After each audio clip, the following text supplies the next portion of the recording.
ก็บอกเคยหวั่นเพื่อลูกนั้นมีความสุขถึงทุกแม่ก็จะทนทำทุกอย่างที่ลูกต้องการอาจจะท้อในบางเวลา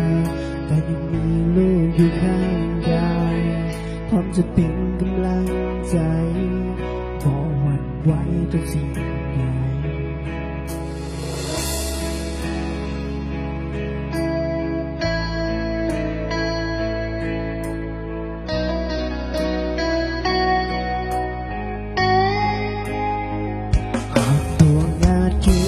ยังส่องแสงอยู่เขาพร้อมที่จะต่อ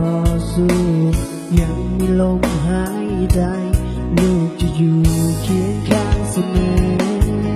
ดังนกน้อยคอยเริ่มบินมีแม่นั้นบินข้างกายบินลอยขึ้นไปสู่กาเวหา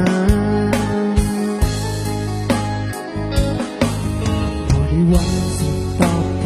นขอเพียงลูกนั้นเป็นคนดีเท่านี้แม่นั้นก็สุขใจ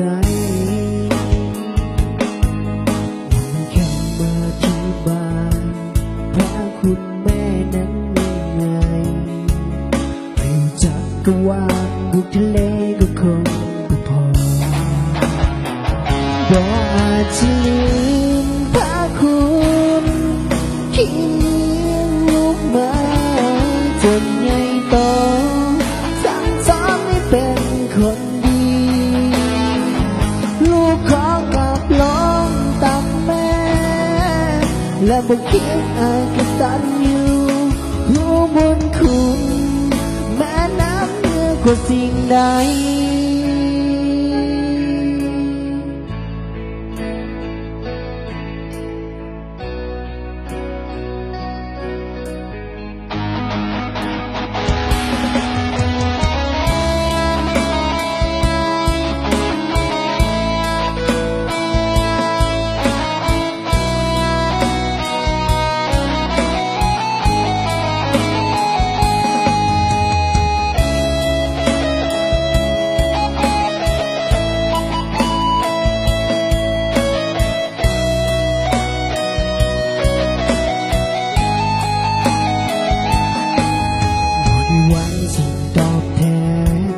ขอเพียงลูกนั้นเป็นคน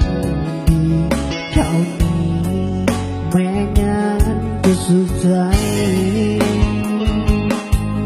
ไม่มีคำอธิบายพระคุณแม่นั้นยังไงไม่รู้จักก็ว่าบุกทะเลก็คงไม่พอบ่อาจจะลืมพระคุณที่จนใหญ่โตสั่งสอนให้เป็นคนดีลูกขอกลับลงตักแม่และบอกคิดอาจกตัญ